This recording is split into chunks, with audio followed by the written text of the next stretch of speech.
Hello, Ron. Stu here again. It's Monday evening here in miserable London. Honestly, the weather today has just been awful. It's been grey and damp and rainy. Everything you might expect on a London day in February. Awful. But anyway, I've been in most of the day, so a little trip out this morning and again this afternoon. But yeah, tonight we're going to do something a little bit different. It's going to be one of my big mantras, one of my big hobby horses. It's all about trading psychology, managing your risk, managing yourself, managing your emotions. I'll talk about some of the books that got me started, some of the books that keep me interested, some recent books I've bought. Obviously, people I speak to and listen to and have hold in very high regard as well, and a little bit about how I got started as well later on. But above everything, this business is about knowing yourself. It's about understanding yourself, accepting your, all your warts and everything that makes you an individual. Because trading is about finding your own edge, finding the thing that works for you, whether it's a scalping, instant charts, tick charts, or just trading at the end of every week and take a few trades a few months with big positions or something. It's what works for you guys. And the beauty of the prop trade business and the proptrade.com, us in particular, is that we are here to help. We understand that. We've been around the block many times. We know what it's like to be successful. We know what it's like to blow an account, blow multiple accounts, and how you get to the next level. So hopefully it'll be a good session, potentially quite a long session. There is a bit of repetition. I'm not going to apologize for that. It's just going to hammer home some key points. There's going to be very few charts today because that's not what this is about. This is about the soft side of things, about yourself, about risk, some very simple maths when you're looking at risk management, and then how you apply it to the live market. So we might have a look at the live markets later on if we're not on for too long, but we're already 3 minutes in. So as ever, any questions, please stick them in the box and let me know. So let's get going. Let's make the screen a bit bigger so you can see the charts rather than all the slides.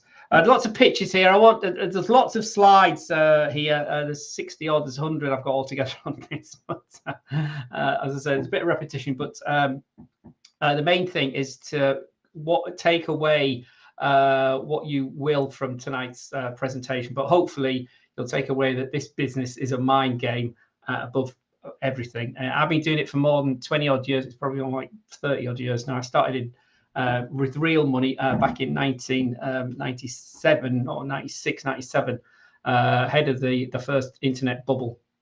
And I'm going to tell you some stories about that as well if you've got time. If we've got time later on. But anyway, know yourself has been my mantra. Do what's probable, keep it simple. It really is all in numbers, risk management and money management. Two different things though, risk management and money management.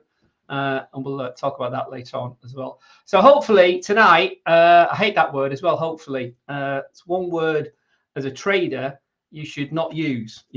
Things are either you're going to win or you're going to lose. You don't hope you're going to win. You don't hope you're going to lose. You will lose, and you'll lose a lot. You'll lose a lot of trades. Lots of people can't get their heads around that. So again, get rid of hope. All who enter here sounds a bit hard-hearted, but that's the truth of things. So today, hopefully, as I say, there he is. He's using it again. The independence of you understand the importance of trading and risk management, trade psychology. How to stay afloat on the trading ocean, I call it, because that's what the market is. It never stops. A bit like the oceans. The oceans go on and on and on. They never stop. 24 hours a day, 365 days a year. Know yourself, understand risk management. Think of things in probabilities and not in percentages. Don't think about the dollars you're going to make or the dollars you're going to lose. Think about what's your edge, what's your probability of this being successful or not being successful. And try and think in percentages. It does help. It's a mindset business, my friends.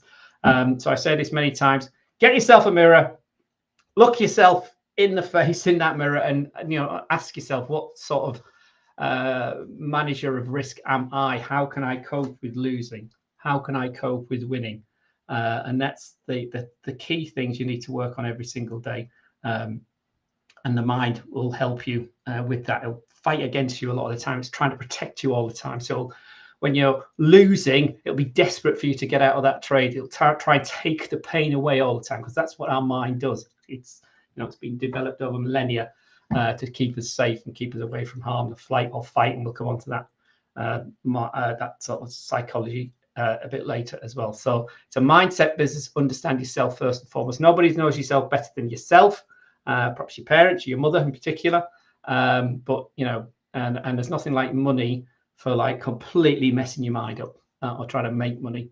So understand yourself, and hopefully we'll go through that today. So it's not about, you know, listening to old guys like me or young guys like me or technical analysis or economics or, you know, the spread of the broker or, you know, gurus you see or the EA or anything like that, or your you know, your trading platform, TradingView, or, you know, MT4 or 5, the economic calendars, stuff you see on the financial TV all the time. It really is about you. That's the most key thing I want you to take away tonight. It's the only thing you take away. Think about you as a human being, and then apply that to your trading business as well. And you've got to approach it like a business. Something that's come up in the last few years is obviously the eruption of Twitter and now X. And there's some really, really helpful, useful people out on X, even now, even still now. And two Steves are two of my favorite. There's Steve Goldstein, a guy who wrote he's actually finally put a book together, Mastering the Mental Game of Trading. Highly recommend Steve's book. He talks the same talk that I talk. He's been a professional, or was a professional in the city for over 30 years, but he runs his own trader coaching academy. Alpha Mind 101 is his handle on X. I'm not going to read all these out, but you know, it is about mindset. It is about understanding yourself, your personality, your character, and how you understand winning and losing, and the behavior and process driven. The other big Steve I follow, and one of the first people I followed on Twitter, was a guy called Steve Burns, S. Joseph Burns. He's been around a long time as well, and he's still posting quite regularly out on Twitter. So if you want a list of all the people I follow on Twitter with regards to the trading, let me know. I'd appreciate if you had an account first with us, but let me know, and I can send you a list of screenshots of all the people I follow that are really helpful, and it's free. Obviously, X is still free. If you can filter out the current nonsense that's going on there, but there's still lots and lots of stuff, useful, very useful stuff on there. You know, again, a great one. I repeat this with tipping my hat to Steve here. You know, as a trader, you've probably seen this before, because I'm sure I've seen lots of people reposting this. You know, there's 4 outcomes: you win or you lose. That's it. You know, so you want to keep the losing trades small. That's what you really want to focus on. Let the big trades or the winning trades get as big as they can, but you want a small win, a big win, a small loss, or break even. You don't want a big loss. No, you should never experience a big loss. If you can get rid of big losses, you have a great chance of profitable years to come. That's simple as that. Too many traders overcomplicate this business, and it's a matter of understanding, let's say, understanding yourself and having some rules, enforcing rules. Another good guy that's been around for many years as well, Mark Miniviri, a champion trader, one of the top traders over the last 30 years. And again, you know, no forced trades, no big losses, never average down, don't skip steps of the process of it. It's all about process. He's wrote 3 best-selling books on trading and the trading mind frame. He runs the Traders Championship as well. So anyway, this I say, and again, this is lots of people, because of our very nature, you know, want to do things in a hurry, want a shortcut. So they want alerts, they want trading signals. They're not prepared to think about learning to trade themselves. Because once you've got this, or you don't get it, the sooner the better. Because you've got it for the rest of your life, whether you're 20 or 70 or 80 or over or whatever. You've got this, and it's a matter of finding what works for you and working things that work out for yourself. So I was talking about books. This is just a screenshot I took a while ago of some books I recommend. They're back in my library back at home in Cyprus, but I've bought 2 or 3 copies of new ones here as well. But we'll touch on some of these as we go through stuff as well. Jesse Livermore, absolute legend.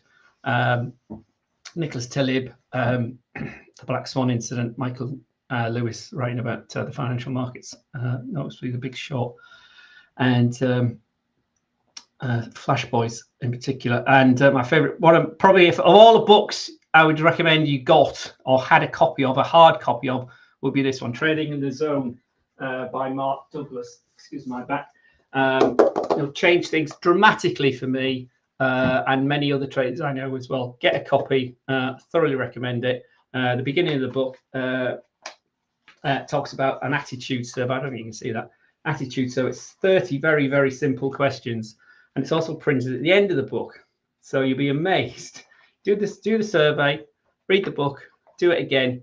And honestly, trust me, I know you don't know me from Adam, do you? But trust me, your answers will change by the time you get to the end of the book. A very powerful trading book about trading psychology. This one down the bottom here, Trading in the Zone by Mark Douglas, who left us far too early in his early 50s in 2013.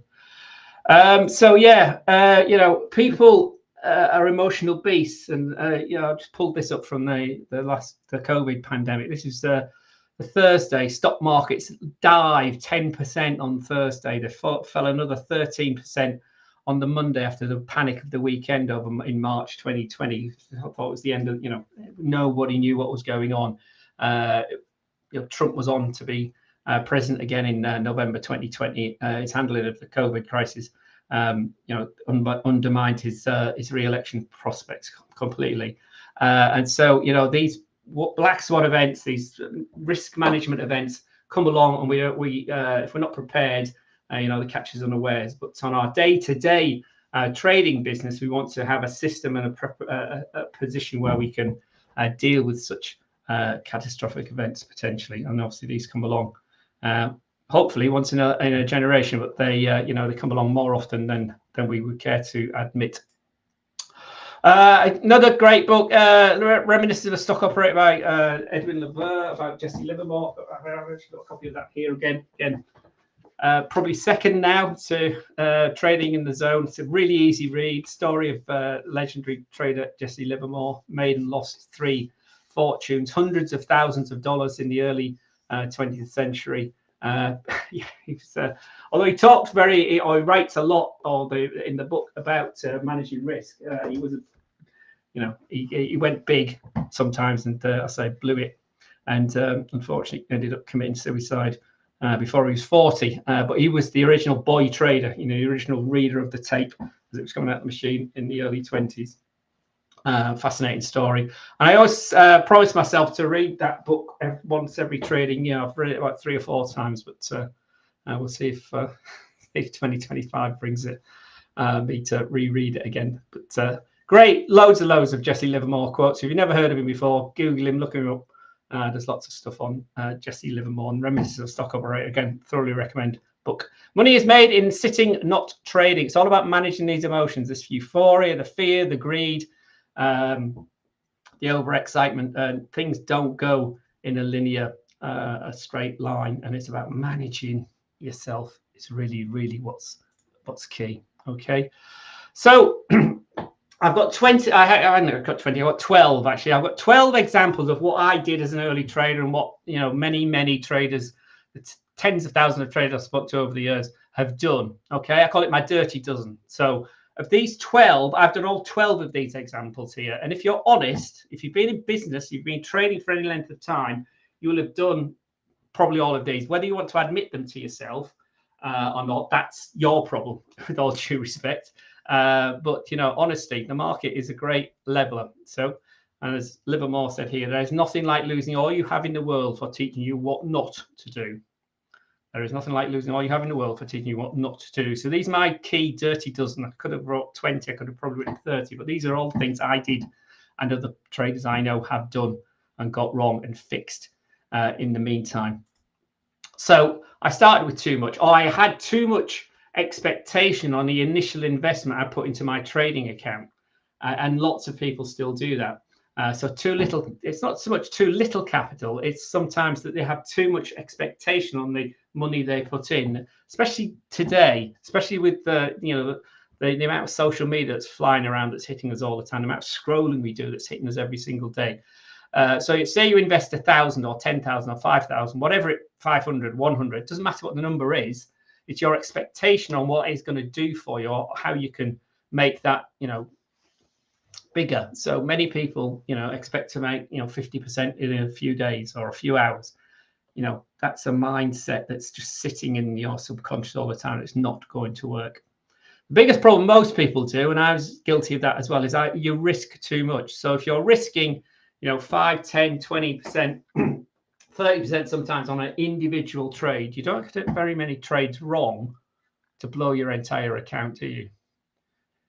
On the flip side, if you're only risking 1 or 2%, you can get, 10 times more trades done with real money on real markets, and testing your system and your approach and how you cope with winning and losing, rather than just blowing it all in 4 or 5 trades. Because if you're risking 20% of your account, each time you trade, you only need to get 4 trades wrong and most of your account's gone.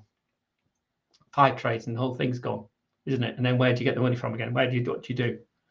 The other thing I did all the time, I was overtrading. I was always trying to get even. When I lost, I couldn't cope with it. I was trying to get even, get my losses back, and just jumping from time frame to time frame, not knowing myself, not knowing what's best fit for my personality. Some days I felt like an end of day trader. Other days I was trying to trade 15-minute time frames, or 5-minute time frames. But little did I know, 20 odd years ago, that the feed I was getting from a London broker, IG, I don't mind saying it, because it's not, the data was 15 minutes delayed. So I was trading on stuff that was 15 minutes out of date. So what chance did you have? Very, very little. And it's clearly written in the small print. I didn't bother reading the small print. So you got to know yourself and work on that and find the thing that works for you. Lots of people get it wrong, and that's why reading Trading in the Zone pulls you into that position. So it's all about risk management. You see these stories all the time, don't you? This picture's used hundreds and hundreds of times, isn't it, with different scenarios. But here, turn $10 into $1 million in 7 days. Way pulls the new traders in. The images of the guys, usually guys, isn't it? Sat on the beach with their Lambos, in their fake private jets. I mean, some of it will be true. Most of it's not. With their watches of cash and their Rolexes and their gold chains and their rings and all the rest of it. Find what works for you. Another key book from a long time ago now, Market Wizards. Anything written by Jack Schwager. He's got, successful traders with long pedigrees to open up about their trading performance. This was first written, the first book of Schwager's series. I think about 7 or 8 of them now. The Market Wizards was written in the late 80s, and the best traders in the US at the time. Bruce Covenor, the guy here on the other side, was one of them. My experience with novice traders is that they risk too big, 3 to 5 times too big. They're taking 5 to 10 times % risks on trades, and more sometimes. You should be taking 1 to 2%. He says, Bruce, I'm in it to make money. I'm not in it to be a winner. I'm in it to be a winner. I'm in it to make money. But I'm going to do it in a 1 to 2% step forward. And I know how much I'm going to lose before I open a trade. And that, again, is another thing that differentiates successful traders from losing traders. They focus on managing their losses. They focus on how much am I going to lose if this trade goes belly up? Is it 1%? Is it 2%? Is it $500? Is it $50? Is it $1,000? It's what works for you. It's what works for your psychology, your mindset, and your mind frame. As for me, I think in points. You see, when I post up on Discord, I always talk about points, because points make money. Whether it's £1 a point, £10 a point, or £100 a point. You don't need to know that. But I know that, and so thinking in points, it takes the money element out of it. Okay, thinking in percentages, how much have I made today? Oh, you've made 0.5%. Okay, I know how much 0.5% of my account is. And if you don't know those numbers instinctively, make sure you do. And again, if that's another thing you should take away from tonight, and understand your numbers, where you are. Alice Nin, we do not see things that we see them as they are. We do not see things as they are. We see them as we are. And that's the problem. And we've got to work on that, you know. It's not the strategy that wins, it's the mindset, you know. So get yourself in the right mindset. If you're trading every day or every session, if you're going to be a short-term trader, or even if you know you're looking for swings, you know, in a 3-hour time frame or a 4-hour time frame, get your brain in the right sort of frame of mind. It's not the charting, it's not the technical analysis, it's not, you know, what Trump says or doesn't say. Quite often can be, can I? It really is about you, though. And so if you're good at managing your risk, the tweets on, you can send tweets off now, he's on, what's it called, the Truth Social or something. His Truth Social posts won't impact you as perhaps much as you're not, if you're not prepared. Remember what happened last Monday? We had this big gap as the markets opened after the tariff announcement. We've had more tariff announcements today. 25% on steel and what do the Americans call it? Aluminium is how it's pronounced. Aluminium. So you know, steel stocks have risen in the US today. The rest of the market's moved up as well so far today. But you know, if you're the wrong side of that trade, you know, these sort of things can catch you out. So you've got to have a mindset and a position that, you know, all these things that are coming in from left field can keep you balanced and not unbalanced. Number 5, you know, I see too many people in my trading career not trading without a stop loss and a take profit. One of the key things I see as a benefit. Some people say it's not. But I view it very much as a benefit. You know, some of the accounts we have, you've got to have a stop loss before you can actually open a position. That makes sense to me, you know, and that's one of the beauties of thePropTrade.com. You know how much you're trying to make. You know you've got to get the 10% or the 12%, depending on the type of challenge you've taken on. You know how much loss you can accommodate. So having a stop loss makes absolute sense, guys. You know, so too many traders try to say, oh, well, I'll get out when it gets to 15. You know, as it's coming down, you've got in at 20, you think, oh, it'll come back, no worry. And that's what people think all the time. Oh, don't worry. And so it just gets bigger. Then move the stop loss further down. That's another fatal mistake. Your stop loss is your stop loss. It should be moving up if it trades going with you, or moving down if the trade's going down. You know, never move it around just because the price is going to hit it. You know, because again, it's not obviously no stop loss is guaranteed, but you've virtually, you know, nailed on how much you're going to lose. And that's the key thing. Can I cope with that? Yes, that's great. And then you let, you know, the profits run, you know. It's a lot of nonsense talked about stop hunting by brokers. And I mean, it does happen, but, you know, some of the retail traders that where we are trading, you know, most brokers aren't, you know, they're far too busy. There's billions of trades going through. There's all these computers trying to put all these trades together. They're not got time or effort to go shorting out your little $50, $100 stop loss. It just doesn't happen, you know. 6 is by far one of the key of the 12. You know, most minds find it very difficult to accept losing, and men in particular find it even more difficult to accept losing. It was one big thing that I couldn't cope with. I didn't like it, but I got used to losing. It's something I got over. The one thing that still irks me because of my personality is I don't like being wrong. I like being, you know, I told you so. I knew that was going to go up. My system's great, blah, blah, blah. That's the one big thing that I still have a problem with, my know-it-all nature, which is horrible. But that's just the nature. That's the horrible trait of my personality. So you've got to accept losing and accept your personality and your as a trait to, you know, your trading success or failure, as it was for many years. You know, so a 60% win rate, you know, winning 6 trades out of 10 is pretty good. Most strategies, most systems are running about 65-70% success rate. And that is really good enough to make a living doing this business. The trouble is, Our brain can't cope with that. We're not trained to do that. We're trained to get 10 out of 10 at school, aren't we? We're trained to be the best. We're trained to be, 9 out of 10, 10 out of 10 has got to be good enough. In this business, I'll show you some data later. You can get things wrong 50% of the time and still make money. So it's as good as just flicking a coin, isn't it, you'd say? But you have a little bit of edge to that and you get it to 55, 60% and you can make a killing. Most people find it difficult coping with the other side of the coin, which is the 40% of trades, or the 4 trades out of 10 that you lose. Because as human beings and as traders, we tend to let our losing trades get enormous and we close our winning trades too quickly. And that's why, I'll show you the stats later in a minute of a big study that was done many years ago, but it's still the case now. So get used to losing, my friends. You've got to accept losing. You've got to accept losing.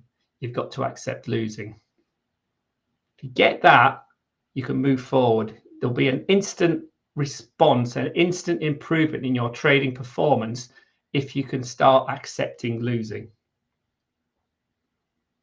Have a plan, write a plan down. I've seen trading plans that are, 10 pages long. Excuse me. I've seen others that are just a bit of a scrappy paragraph on a bit of paper. You need an idea. Why are you doing this?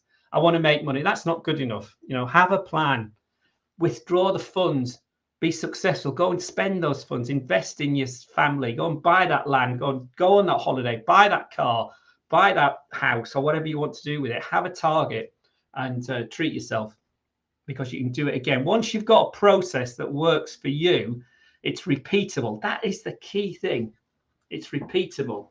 That's why I love. I'll go off tangent, but that's the key thing. So write stuff down. Even now, write it down. Accept losing. Women, females, guys, you're better accepting losing trades than men are. You're designed to accept lower risk because you are, physiologically designed to produce the next generation. So therefore, you tend to risk less. You haven't got the testosterone that's driving around these crazy male bodies that always want to win, that always want to have a fight, always want to be king of the world. That's why there's much war and conflict in the world, because too many men want to be the boss all the time. And as eggs are eggs, Elon Musk and Donald J. Trump will fall out at some point. It might not be tomorrow, but they will fall out. It's just what happens with egos, isn't it? So, accept you'll lose, but don't focus on them. Understand why you've lost. Understand why you've won, and move on. Patience, discipline. Get rid of that ego. It is a long game. It is a marathon. It's not a sprint. There's no need to rush at this. As I say, turn the telescope around. A great quote from Anna Cooling many years ago. She wrote one of the best introduction to Forex trading books a long time ago, 12, 13 years ago now, where she talks about turning the telescope around. As I said before, the successful traders focus on how much they're going to lose. New guys, unsuccessful traders, worry about how much money can I make? How much money am I going to make on this? And they get it the wrong way around.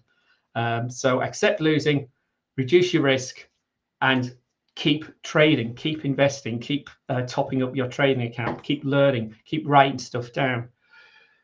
These are facts, guys. People tend to let their winning trades get cut short too quickly, and let their losing trades get too big too quickly. There's a big survey done by he was head of FXCM, I think it was at the time. The links here, the traits for successful traders. FXCM it was. One of the biggest brokers at the time before all the shenanigans happened. But they looked over 15 months, 43 million trades, massive sample size, 25,000 different traders, different parts of the world, different types of trading. I would say everything from tick traders through to swing traders. And the average win rate was 62%. That's fantastic. The problem was the next two numbers in that column. You know, the average points or pips won per trade was 48 pips. The average pips or points won or lost per trade was 82 pips. And as I've written there, do the maths. You know, very quickly, you go bust. And as I say, what's your score? What's your win rate, Mr. Trader? What's your average pip or point win? What's your average pip or point lost? You know, what's your hit rate? I mean, there's lots of software that does all this for you these days. But I mean, you know, I started with a pen and paper, a little simple Excel spreadsheet, which I think is still in this presentation somewhere. But you know, there's lots of trading platforms that do this automatically for you now. So this is, you know, 43 million trades, 25,000 traders. They were winning 60% plus of their trades, but they were letting their losing trades get too big. Turn it on its head. Look at the difference if we reverse this maths. You know, if our average win was 82 pips and our average loss was 48 pips, huge difference. And it's that simple. Honestly, go back and look at your trades now. Go back and check if you haven't got a trading journal or you're not tracking your trades. You'll see where you're going wrong. It's not the strategy. It's not the EA. As I say, it's not me. It's not your trading platform. It's not your broker. It's you, you know, understanding yourself. It really is that simple. You know, poor timing, I always thought I was getting things wrong. You can learn that sort of stuff. Many people give up too quickly, usually because they've risked too much or because they don't give their trades enough time to run. You need, I would argue, at least 100 trades to give you some sort of statistical confidence that your trading is successful or not. You know, you can get long running clusters of trades, i.e. you can get a long run of consecutive losing trades. You can get a long run of consecutive winning trades. I'll show you a few slides later on about how long that can go on, but much longer than you can imagine, you know, much longer than you can imagine. So if you're risking, you know, 10% on each trade, you know, and you get 10 consecutive losing trades, you won't even get that amount of trades done. If, you know, you were risking 1 or 2, even 2%, you could still get 20 trades wrong and still not blow your account completely. I mean, it'd be very small. It'd be very difficult to recover from there, but you'd have learned a lot. Certainly, why has that happened? What's going wrong? And it's usually something about you, or the system strategy might be just rubbish as well. That's the other thing. Be careful, you know, what you wish for. Be careful what you're buying or investing in out on the internet. I never used to write stuff down. I write stuff down all the time now. I learned that very quickly. You know, most brokers or all brokers do log everything. You know, show the time of the trade, the position, you know, your stop loss, your take profit, that when you were actually the price you were actually filled at, the price you were actually stopped out at, or whatever it was. You know, it gives it an individual individual identifier and everything. Gives you obviously the profit and loss column and where you are, your equity, your balance, all that sort of stuff. But you know, write it down for yourself as well. You know, I remember I still got it here. It's a smaller diary now, but it's all sorts of rubbish written down in here. But you know, when I was doing it more frequently, I had a full page day diary, a big A4 size one, and I used to draw a line down the middle of the page on the day. On one side, I'd write the trades I was preparing to take, and then on the other side, I'd write what happened, the outcome. It wasn't just won or lost and how much pips you'd made, how much money you'd made. It was what else was going on, you know, and what time of the day. And you very quickly get a feel for what's going on. You'll get a feel for the assets that you're doing your work better with. Is it Forex? Is it gold? Is it oil? And, you know, Tuesdays are better than Wednesdays, or Thursday morning is rubbish, or Friday afternoon's terrible, or average, or there isn't any difference. But having all that data, you know, I manually started to write it all down. Now, again, all these trading journal platforms, they'll do it for you automatically. And you'd be amazed the amount of stuff you'll get out of them. And, you know, in the calm of a Sunday morning or a Saturday when the markets are closed, you know, you're reviewing, you should be analyzing everything you do, or in the evening, whenever you do it, you'd be amazed the amount of stuff you'll find, even in, you know, some of the gibberish I scribble down in here still. So powerful stuff. And over the years, you know, I've got a whole bunch of these. You know, they become very, very powerful encyclopedias of what you're doing. But finally, you know, of the 12, you know, I didn't understand some of the things like pit value or lot size or what risk management was or what margin meant or leverage or all that sort of stuff. You understand the basics, you know, get the basics right. It's like, you know, if you're trying to build a trading career, you need to get those basics correct and make sure you understand them, not just skim read them and that. Yes, yeah, I know. Yeah, pip stands for pricing price, lot size. Yeah, it goes from 0.101 to a full one, and you know, understand the difference. You know, a full lot is 100 times more risky than a 0.001, isn't it? And you've got no difference in the outcome. You don't know if it's going to win. Every single trade we take, you never know what the outcome is going to be. You might feel very confident. The statistics or the analysis, whether it's fundamental or technical, might look really, really strong on the trade you go in, and for a sudden you still lose. And then, you know, for all intents and purposes, you have no idea why that's happened. So we're dealing with, you know, always that right-hand side of the screen, that right-hand side of the chart, which is blank. And that's really what we're fighting against. It's always unknown. So get the basics right, get the foundations of your trading house correct before you try putting the roof on the house or trying to build a second floor. If you haven't got the base correct, everything's going to fall down, isn't it? So do understand the simple stuff. So as I said, I could have written about 10, 20 of these. 20 or 30 of these. I've got 12. I call them my dirty dozen. I've done all of these things, got all of these things wrong, and more than once. And you still look at them even now. So, you know, be honest with yourself. How many of these 10, 12 things have you done over the years or over the months if you only just started trading? If you want to copy these slides, let me know. As I say, I'd appreciate you having an account first, but the numbers there's nothing in here. When I first put these slides together a few years ago, I sort of put it out on a Facebook page, and some of these were comments that people these are real comments from real people. It's not stuff I've made up. And you see the same thing coming up all the time. All the stuff I've written in there about no stop loss, team being too greedy,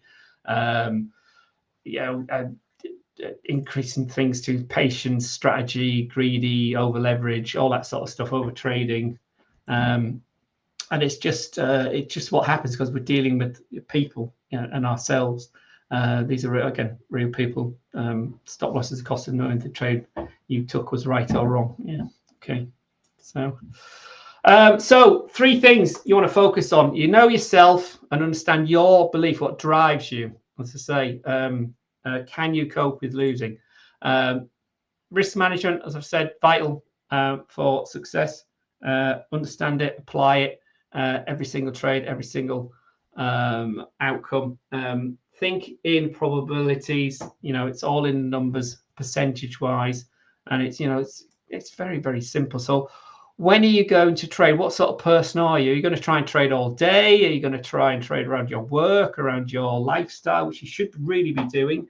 If you're not working, you know, when do you want to do it? Do you want to be sat in front of a screen all day? Do you want to do 20 minutes quick analysis and put the trade on and forget it and leave it? Can you do that?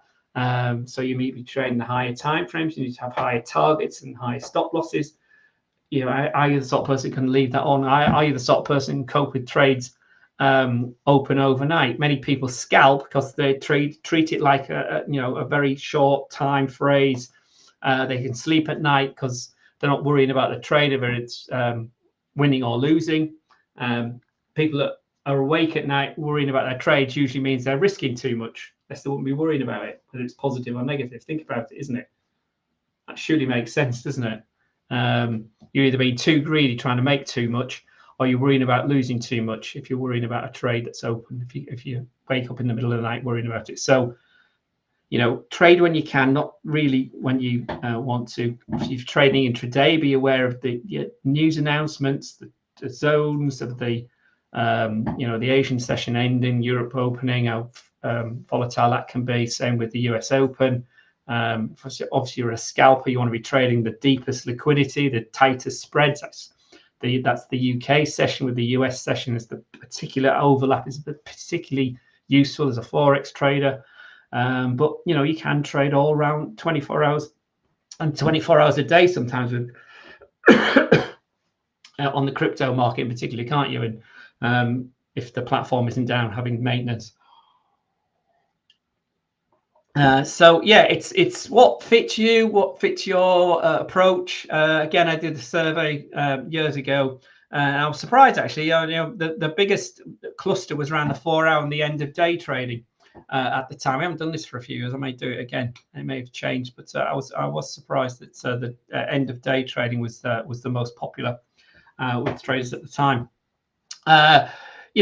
It's all about managing your emotions, reducing your emotions, and what sort of person are you? We're all driven by a belief structure, I said before, and when we invite money in, it blows it out of the water. The two key ones are fear and greed. It's one coin, one coin. Fear on one side, greed on the other side. Get rid of hope and regret. You can't hope the trade is going to win, or hope it's not going to lose, or regret losing, or regret winning. Obviously it's a bit of an odd thing, but get rid of hope and regret. Hope dies last, but in trading, abandon hope, you will either win or lose. So I say abandon all hope, those who enter the trading world. Sounds a bit hard-hearted, doesn't it? But there we are. Fear, there's three key fears. One of losing, which is natural, understandable, that's risk. Missing a trade, so you've got everything else in place, you're going to trade on the 4 hour candles, you happen to be out when the 12 o'clock candle triggered, you come in at 2 o'clock. Do you still take that trade? Well, no, because things will have changed in the last 2 hours. Wait till the 4 hour candle, the 4 o'clock candle is completed. Lots of people can't cope with that.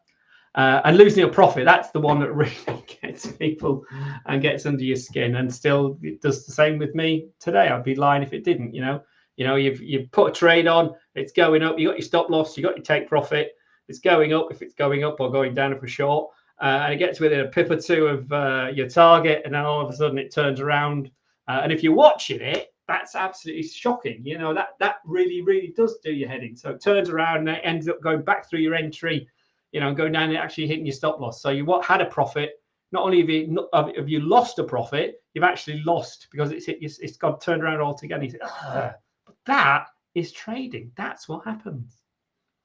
It's like us last week. We were 200 odd points up at the end of Monday, and we spend the rest of the week losing. I'll come back to last week because I forgot a trade, which interesting about what we're talking about tonight. It was about the pound CAD. And remember the comments I made about pound CAD? It's one of those psychological pairs for me. And for some reason, I missed. It was successful, but I missed posting up on Discord. So we did a little bit better. Or we did twice as well last week as I'd posted on Friday night. 85 pips was in fact 162 points for the week. Anyway, we'll come on that later. So yeah, fear. We just got to deal with it, cope with it. And on the flip side of the same coin is greed. Gordon Gekko very famously. I didn't actually say this, but in the original Wall Street film of '87, greed is good. So it was allegedly was portrayed in that film. He didn't actually say that, but anyway, don't get too greedy. You have a run of 3 or 4 winning trades, or 4 or 5 winning trades, and you think, oh, this is easy. Anybody can do this. I don't have to think about this. I don't have to be disciplined. I can double my lot size, and all of a sudden, what happens? It comes to an end. You have 4 or 5 losing trades, because that's what happens with trading. You get these clusters of trades. They don't come nice and even. You don't have a winner, a loser, a winner, a couple of winners, a couple of losers. It comes in groups of stuff. So you might get a lot of forex trades, a lot of gold trades, a lot of oil trades, and all could be going in one direction or the opposite direction. So as I say, deciding when trading can be easy, but for me, the higher the time frame, this is for me personally, it involves less emotion, less looking at the charts, takes less time, and it makes easier decision making, certainly for me. So know yourself, reduce the emotion, fear, frustration, failure. So it's all about that mindset thing. So that's what we've got to deal with. So I've written here, what's the difference between me stood here now, feeling comfortable, sat on in my home office here, and this photograph? You know, you got to know yourself. Real fear, you know, that's real fear, isn't it? Freestyle climbers. But these guys, you know, they've managed that fear. They trust their ability, and they're managing their minds to not think about either falling or slipping off, instant death. Certainly lots of damage if they fell. So it's a mindset thing, reducing the emotion, controlling the heart rate, controlling the sweaty palms. And we all get that if we're trading. If we're getting too excited when we've got a trade open, whether it's winning or it's losing, you know, go and do something else. Perhaps this isn't for you. Okay, it's a mindset business. Look yourself in the mirror. How do I manage risk? It's you that you're beating, not the market, not the broker. You're your main competition when it comes to trading. This is I've taken this from a recent book. This one, Best Loser Wins, one of the most interesting books I read a couple of years ago by a very articulate Danish guy, Tom Hugard, who used to be head market analyst at oh God, broke, it's just dropped out of my head there. Oh, where was he? Why normal never thinks in the win games. Oh, come back to me. Anyway, again, Tom, a bit like Steve in his book, The Mental Game of Trading, you know, very much my mantra about dealing with the mindset of winning. What he did open up for me really was this idea of, you know, adding to your winning positions quite aggressively, and I've got much more aggressive on that when I'm winning than I was a few years ago. So Best Loser Wins, another great book about, you know, it's all about managing the losing. So, you know, I let more rushes in because you're hoping, you know, you're trying to avoid pain, as we said before. You know, that's what it's all about. Your subconscious, your little voice in the back of your head is all about avoiding pain, keeping you out of harm's way. So, you know, so I made my target science stop. What the reason is I'm afraid of losing what I've already gained. You know, that fear of a winning trade going wrong against you. Again, it's avoiding pain. I trade on emotion with no conviction, no plan. You're bored, scared, fear of missing out, FOMO. You see that all the time. You know, again, it's a fear of missing the trade. I'm winning, so I reduce my trade. Take it easy. Pressure's off. Takes the pain away again. You know, losing, so I increase my stake. Again, martingale. Lots of people use that. Terrible approach. Martingale is where you have a losing trade and then you double your position, because the theory is eventually you'll have a winning trade, but losing trades can go on and on. And I've got a great example of that coming up in a little bit while, but it's already 10 to the hour. So I might run a bit longer. Somebody's got a question here. Please give me a funny guess, says Chundri. How are you, Chundri? I'm very well, my friend. Open an account, Amir, my friend. Prove yourself, and then you get yourself a funny account. Okay. Hope you're finding something useful in here. I'm very well, Ali, my friend. So take care. Thank you for being here. Yeah, so I'd say that's a really good book as well. But again, it's you know, not a lot new for me in there, but it was just the way Tom's written it and Steve's written his book as well. Fascinating stuff. So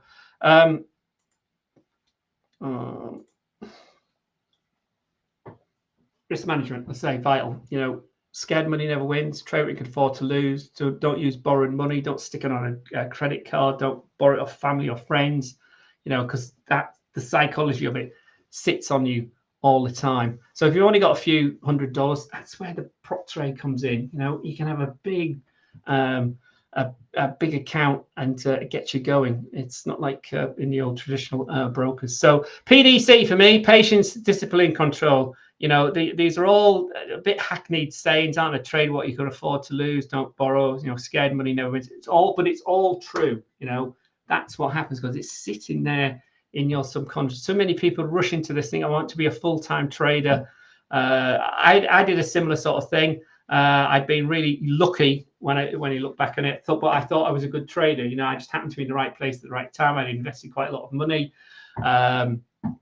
I was working in the telecoms business in the early 80s, early 90s, and I could see the internet coming, these mobile phone things, and it just felt right. And I just, I remember buying lots of Vodafone shares a long time ago, and it just, but that was a bit lucky. I was in the business. I could feel it seemed to be the right thing to do. As far as a business, I didn't understand how they were running it as a business, how they were making money, but the whole thing was taking off. So, and then the bubble in 2000 when the internet bubble burst, I got caught out like many did, and profits were wiped out very, very quickly. I remember one penny share company I'd invested in had gone from 30p to £29, gone from 30 pence to £29, and I was on, it was March 2001. I wrote, because that's what you had to do back then. You had to ring the broker for him to place the trade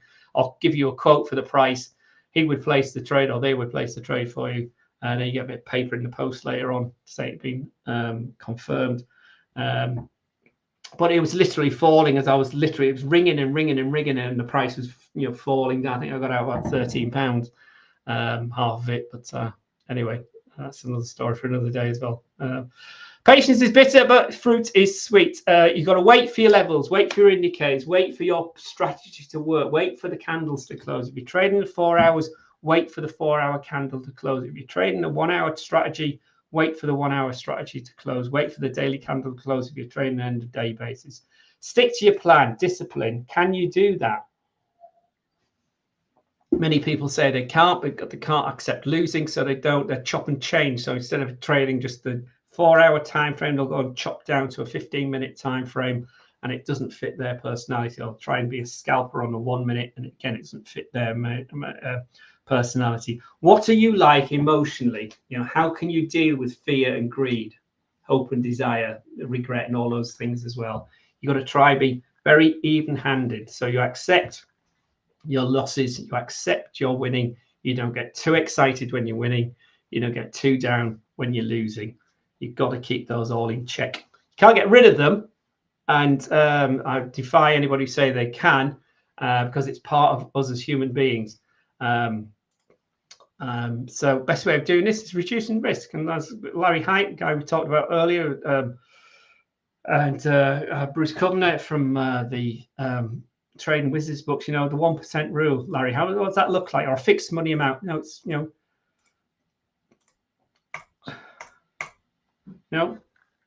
journal, write stuff down, practice, patience, relax, all sorts of stuff, and it's getting worse. The same patience. The social media platforms make things very difficult.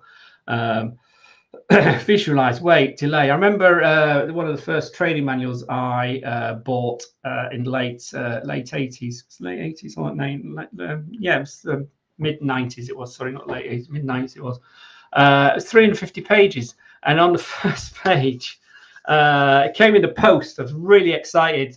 Big envelope, one of those big jiffy bag envelopes, and opened it up, great big thing, big ring binder thing, and there was can you wait to read this? Wait 24 hours before you turn to the next page. Of course I couldn't. Far too excited. But that I'd failed the first test by turning over too quickly.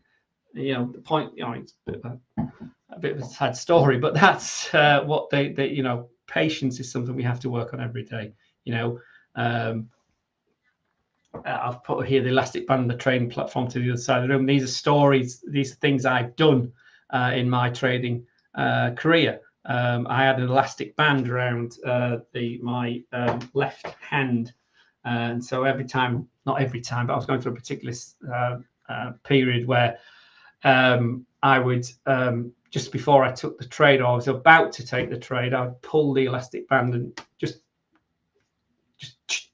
break the moment a bit, because you can get frenzied, you can get a bit too involved and rushing into doing things, you know, placing a long trade when you meant to place a short trade, you know, trading 5 lots when you meant to trade you meant to trade 0.5 of a lot. You know, that's helped slow things down. Other thing that worked really well was this one here for me. I had my analysis on one PC, but my actual trading platform where I actually placed the trades the other side of the room. So I had to physically get up and go over to that PC or laptop and wait for it to come back up, click it back up and trade it from there. Now they're side by side, but you know, that worked for me for that time when I was going through a bit of a difficult patch as well. So again, say walk up, find what works for you, but these are all soft skills and non-technical or trading type styles that would help you. You know, have a look at what's going on, what you're working at. Look, make sure you journal stuff. I said before about time frame, the type of thing you're trading, the asset you're trading, how much capital have you got? Can you invest more? Can you can you open another account? Can you hedge one against the other? All sorts of things. I probably won't go through this now, but again, one of the first real successful team of traders. Another great book. I've actually got it here. The Turtle Traders. I can't bring it with me. I'll just leave the slide, take a screenshot. But again, it's when I very first came across the idea of money management and risk, and N as Dennis called it. But Richard Dennis and William Eckhart had a bet and they put an advert in the Wall Street Journal in 1984.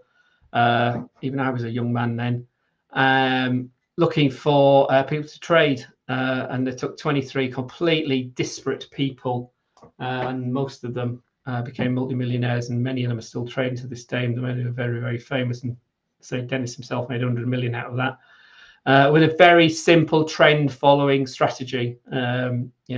Based on the 20-day and the 50-day, 55-day high or low, and a money management that's related to what we see now as the ATR, the average true range. Which is another reason I'm a big fan of the average true range. But this was key. And again, if you read any of the the great traders, they'll talk about risk management all the time.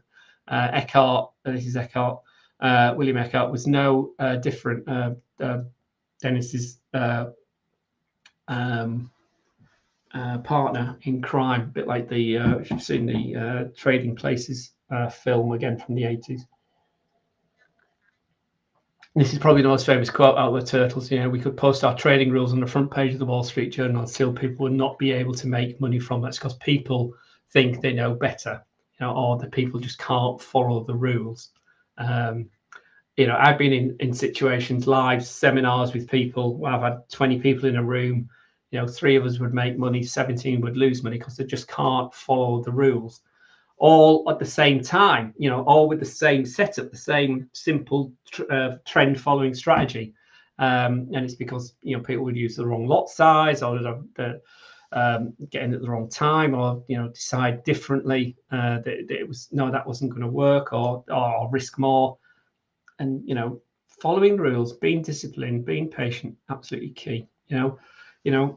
It is all about protecting what you have as well when you invest it. So when you invest in a prop trade account, that capital is there. So look after it, about making it grow and preserving it, not worrying about trying to make it grow too quickly. You will have losses. So take the small losses and let the wins get bigger. As I said before, lose the battles but win the war. Leverage and something like leverage. Risk management, absolutely key. Money management, absolutely key. And a bit, I haven't used this slide for many years, but, between trading, gambling, casino online, what are the odds of black and red coming up, on a roulette wheel? 50-50, you'd say. Well, it's not quite 50-50 because there's a green zero, isn't there? American has a single and a double zero, so it's a bit different there. But the Monte Carlo fallacy is one of those great stories that every trader should understand. So the odds are always stacked in the house's favor, and 48%, 47% in the US from green and black. 1913, Monte Carlo, one of the most famous casinos in the whole world. Black came up 26 times in a row. Just think about that in the trading world. 26 consecutive losing trades. How would your account look like? And how would your mind look like after that? The story goes, though, and this is true, it's not made up. Gamblers, gambling French francs at the time, lost millions and millions back in 2013 on the assumption that it's got to change. 5 times. Oh, it's got 6 times. It's got to come. It's got to fall in the red. 7, 10, 12, 26 times. They closed the casino that night. They closed the casino that night because there's so many losses flowing around. The following day, 27th spin was also black, and it took the 28th spin before red finally came up. Okay, so nothing is as straightforward as you think, and losing streaks could go on a lot longer. Since then, ironically, in the US, different percentages, but 32 consecutive times in 1943 in a US casino. But the Monte Carlo fallacy is very famous. Google it if you want any more details on it. But again, the famous casino in Monaco. So people convinced that black had to hit, they were absolutely right eventually, but they had to get hit many times. I just couldn't believe it. And that's what happens. And that's what can happen in trading as well. So same with martingale. I touched on it a bit earlier, doubling your bets on losing trades, a very simple, $100 position, stake size is 5. You lose, it's down to 95, you double it, within 4 or 5 trades, you've blown your account. That's a $100 account. I mean, it could be $5,000 account, $10,000, it doesn't matter. Martingale, ultimately, it doesn't work in the long run. I know a former colleague of mine who's a big user of it, and it's working successfully for him currently. How long it'll go that way, I don't know, but good luck to him. But be very, very careful with martingale techniques, doubling your stake size when you're losing, assuming that you will win. Remember what happened in Monte Carlo, 27 consecutive losing trades. It's your money, it's a serious business. Have a plan, have a strategy, never trade impulsively, trade with a stop loss and a take profit. You've got to accept losing, manage your emotions. Key to any successful trader is strict money management. Have an entry, have an exit, whatever strategy it is. Again, something I asked people up on my Facebook page. The trader that stays in business has a system, but they also have, what is it that works for you? Well, it's the trading psychology and my risk management. Others talked about discipline and patience, but it's all closely related. If you're going to stay in business, you're going to be successful at this business, because you can lose money very, very quickly, and once you start losing, it can be quite quickly running down. So once you've lost 20% of your account, you've only got 80% left. You've got to win 25% of what you've already got left, I should say. Sorry, excuse me. Before you get back to even. That's why you've got to try and take that mindset away of trying to get even all the time. You lose $50 of your original $100, and you've got to win 100% of what you got left just to get back to even. Okay, so once you start losing down here, very, very difficult to get back.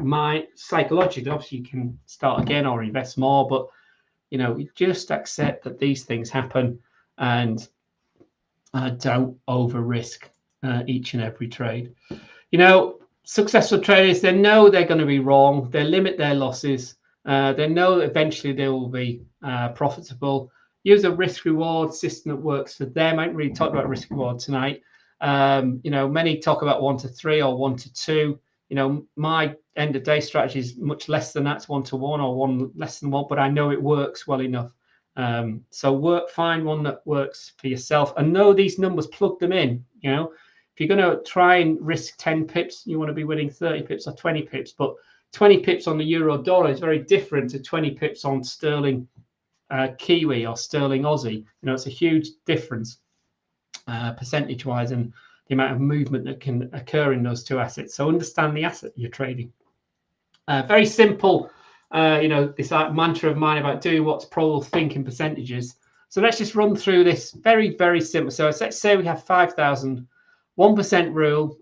So 50 is 1% of 5,000, I hope. Let's say we've got 2 trades a day, which is 20 a week, 520 a year. We have assume a success rate of 60%, like we saw before. Most those millions of trades, there was a 62% hit rate there, and we have a win rate, a risk reward ratio of 1 to 1.5. So not even 1 to 2, 1 to 1.5. So if we're going to lose 50, we're going to win 75, 1.5 when we start our account size. And obviously, this again, you can automate this, so you can adjust it as the account size increases and falls. But for every 6 winning trades, that means we'll win 23,400. But of the 6 trades that we win, it means of the 10 trades that we place, it means that 4 are going to be losing trades. So we're only going to lose 50 when we lose, because that's our rule, 1%. And we'll lose 10 of our starting pot. Obviously, again, so varies we go through. We have our wins and losses mount up. But if you keep the losing trades to 1 or 2%, you stay in business. So again, this is very simple numbers. I'm not making this up. And you can see the outcome, 21% per month, 260% a year. If we started off with our 5,000 account, we end up 13,000 on top of us. Even if we reduce our win rate, not from 6 out of 10, but from 5 out of 10. So for every 5 trades, every 10 trades, we're only going to win 5 of them. And we don't win 1.5, we win 1.2. We're still making 52% a year of our starting pot. It's that simple. And with the prop trade and the proptrade.com, that leverage isn't huge, but you've got to stick to the rules. And that's what most people don't do or can't do. They can't, train their brain to accept, I've got to stick to the rules. I've only got to lose, 1 or 2%. They go big because they've had a few losing trades that are all in on this final trade and then blow it all again. And they're back to square one. Got to find another few $100s to open a $25,000 account. Keep these numbers in mind. If you want a copy of this spreadsheet, again, let me know. I'm here to help. Again, this is just a very simple annotation of what we just talked about. So, 1% risk per trade, 10% risk per trade, you're winning 4% of the trades. And you got a 70% hit rate, but you're still blowing it because you're risking far too much when you do lose. Here you've got a 90% hit rate, but you're only you're risking a huge 20%. So again, very simple spreadsheet. You just massage it, just change it to reflect what you're doing. Again, you can just plug this in. Again, I did this years ago, but there's some very slick software around now. TradingViz is a really good journal. But the key line or the key row on the trade, any trading journal, is your risk per trade. Keep it small. If you increase the number of trades you're doing, obviously that's a day or a week. That obviously has an impact. Your success ratio obviously has an impact. But if the winning trades are winning a few percent compared to the losing trades, you'll always be in the money. Even here, you're 220%, as we've just shown you, on a 1%, 2%. I haven't got 2% here for some reason. I don't know why. Here, if you got better hit rate, 2%, and still only a 6% hit rate, still you're up 400% by the end of the year. This was the last time I did this on my account. Again, I've updated this for years, but I had a 72% hit rate, 2.3% profit per trade, and I was risking 1.8% at the time. So I was, turning counts 500% at the end of the year, and it really is that simple. And now you can sort of automate it. So these you're still risking, a maximum of any time. So if you've got like 5 or 6 trades open, you reduce your lot size, so your total risk exposure at any one point is only a few percent as well, 5, 6, 7, 8%, depending on how it's running.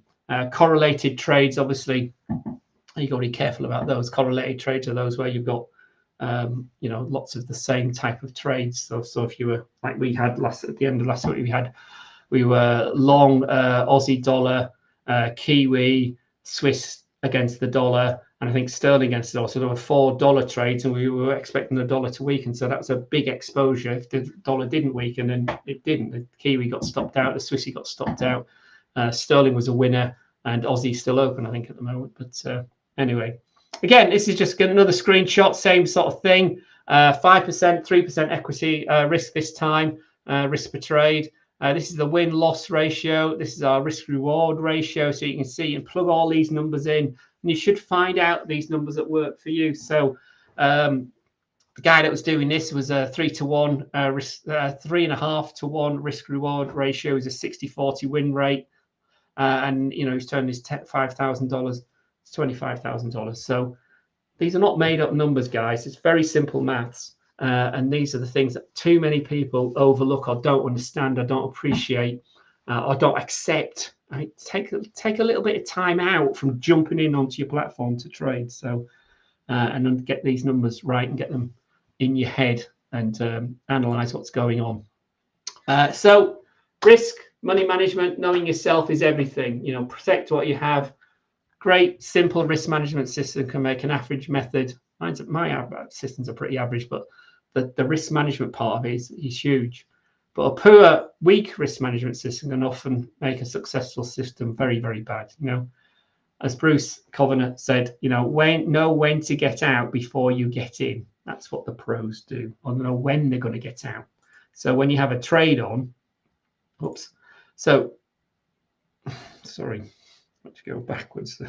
So when you have a trade on, you know, if that's your stop loss, know that that's going to be a maximum of 2%. Or if you've got lots of trades on, know it's going to be half of 1% or 0.8 of 1% or whatever the maths happens to be. So if they all go wrong, you're still only going to lose, you know, 6% maximum.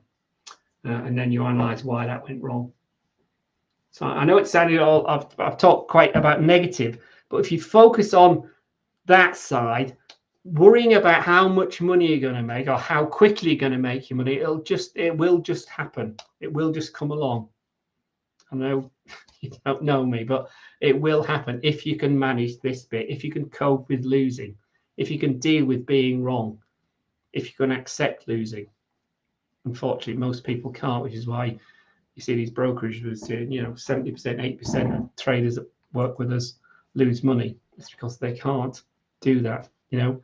Successful traders have all these factors, obviously, you know, fundamentals, sentiment, technicals, but the number one really is risk management, you know, probabilities, percentages. They know over time they're going to be successful because they've done it before. If you're just starting out, you obviously don't know that, so you've got to find the edge, find what works for you. Are you a trend follower? Are you a contrarian? Are you a mean reverting type guy or trader? Or you want to be in and out? It's all about you. It's all about the mindset. You know, lots of people spend a lot of time obsessing about technicals and chart patterns and candle patterns and oscillator settings, but skimp over understanding risk and understanding risk management. Honestly, that really is absolutely fundamental. And you know, as I showed you at the beginning, I've learned the hard way. I've lost a lot. My biggest problem is I'm a know-it-all. I want to be right. Even now, all these years later, I find it difficult. But losing is just part and parcel of the game now, because I know my system works ultimately at the end of the month, not the end of the week, not necessarily the end of the week, not necessarily the end of every single month, but you know, over time, excuse me, I'm in the money, and I know, and so therefore I'm much calmer when I'm taking positions. And when, well, I have tweaked recently, as I said, thanks to particularly Tom's book here, I've gone a bit more aggressive when I am winning. I'm adding to winning trades. I've always been unafraid of taking, you know, markets that are at the top of the market, like gold at the moment, because I've always known that, you know, trends go on, and you know they will turn around eventually. But with good risk management, with good stop loss settings, you know, things that are high tend to go high. Things that are low tend to go low.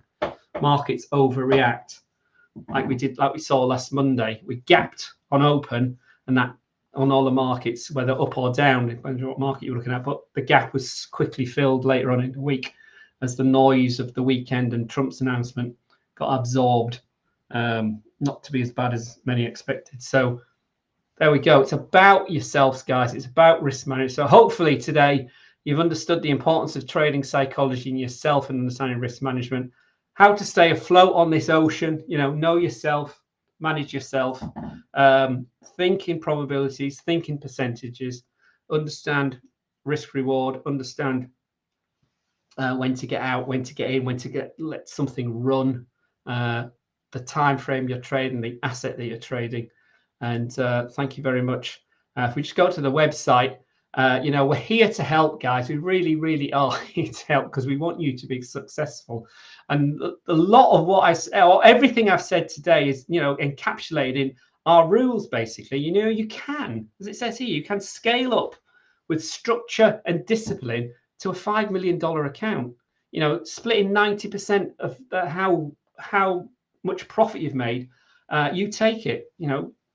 That's available to you. But you can start wherever you want to start.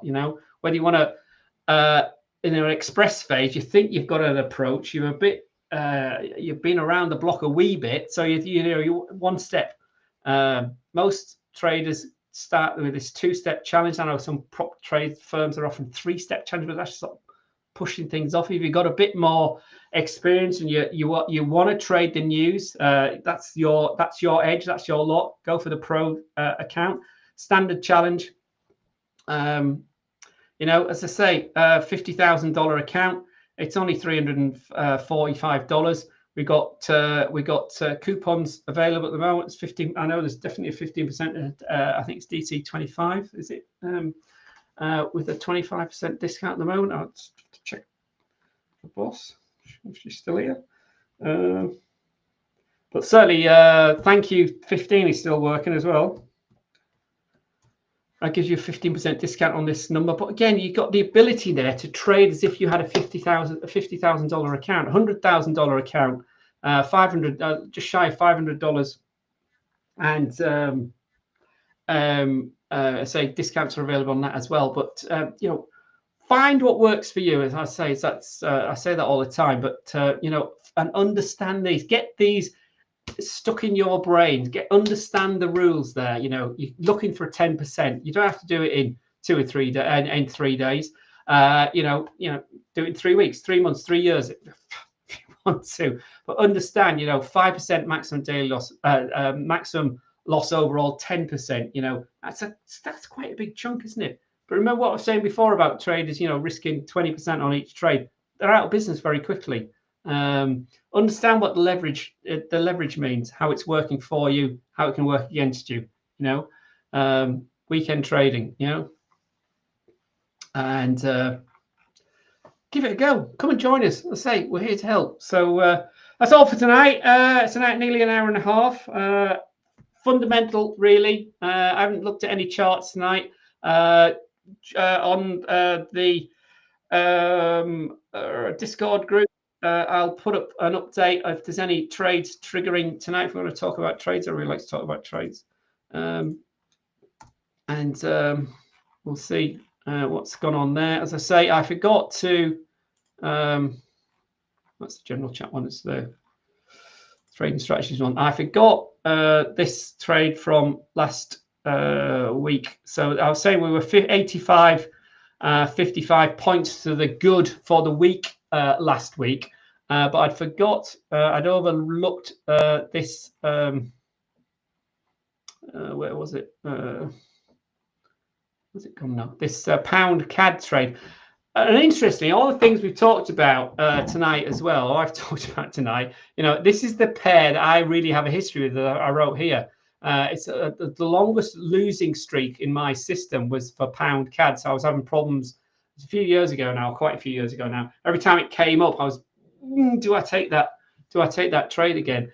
And whether that's actually sort of sunk in there, and I haven't updated everybody when it was a successful short position here on later on in the week. This was from the 4th. When was the 4th? Was that on Tuesday or Monday last week? I can't remember. It was Tuesday night, wasn't it? And so it did actually hit target, and first target was we got in at 178.77, and 178.28 was our first target. So we're 49 pips. So it was 24.5 pips on that because it was half a position.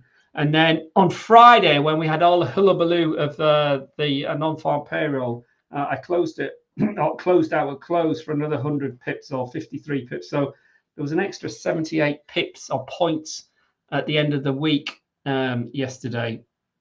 On Friday, I'd missed that, so that missed that pound CAD. And again, I don't know whether that was the psychology of it being pound CAD again or not. I don't know, but it's also because I started putting the ones. I'd actually started putting them in on our platform here, which I hadn't done before. So currently, from last week, we've still got the Aussie dollar trade open, which is still out of the money. It's been miserable. Gapped down on open yesterday. The other one that was still open and it's been closed, I'll update this later on the slide, was the Kiwi, the long Kiwi position. That closed out last night as the market opened last night. We went through our stop loss. So the closed positions that I'd taken on this platform, that's the last one from last night there. It was a 72 pip or 72 point loss. Remember, these are the volume, the amount of these are just for demonstration purposes. These aren't the volumes I'm trading on these positions. It's just to show, instead of me stick it in the charts all the time, these are the ones I'm putting up. So they're end of day. They're, so there's only, 2 or 3 a night typically, or 4 or 5 sometimes. They normally last just a few days or possibly the next day very quickly, certainly T1, target 1. But typically, as they are trend trading situations, let me just use this as a idea. So it was, it was over its 20-day when it triggered here on the 5th, but it ran right to the 50th, and it was down. I probably should have got out early, but anyway, we got stopped out on open last night, and it's bounced back today. So there you go. That's typical, isn't it? That's what happens. That's trading, my friends. And if we look at the Aussie's just as bad, similar, but it didn't get the stop loss. I've moved the stop loss up actually today. I'll update that later on to whatever this is now, 62.31. It was down here somewhere. So again, that's currently over its 50-day moving average again. So we'll see, but we're still out of the money because you can see we were filled at this green dotted line here. So anyway, just so we finally, before I go, I'll just have a quick refresh of my system here and see what might be looking to trigger tonight. It's not a great deal, actually. There's nothing set for tonight. Possible cable, possible Kiwi, Swiss, but that's not looking very good. The riskier ones, what day is it today? It's the 10th today, isn't it? There's nothing again tonight. The riskier ones were cable trades from Friday night, the yen and the Dow, but they haven't fed through to the main system, so there's nothing for tonight by the looks of things. So, but I will let you know 10 o'clock server time, 10:30 time, where we are with that before we close out. So, if there's any questions, obviously. You would have asked them before now, I would guess. If not, I will leave you in peace. Jahandri, find a few dollars, get yourself even a $5,000 account, stick in some of those discount codes and get yourself started. Follow some of the rules I've talked about today, and find me on our Discord group here. This is our PropTrade Discord group. And yeah, here to help, my friend. All right, take care, everyone. See you tomorrow. Tomorrow we're live for what's the date of tomorrow? We're going to do a scalping strategy webinar tomorrow. So another teaching session tomorrow about scalping, not just systems, but again mindset about what makes a good scalper. Are you cut out to be a good scalper? Many people get attracted to scalping because of its short termness, thinking it's quick and easy. It's certainly quick. It's not easy. It can be should be quite simple, but again, lots of people overcomplicate trading, and scalping's no exception to that. So join me for that for 11 o'clock tomorrow. And in the meantime, stay safe, stay warm, stay cold, wherever you are in the world, and have a great rest of the day.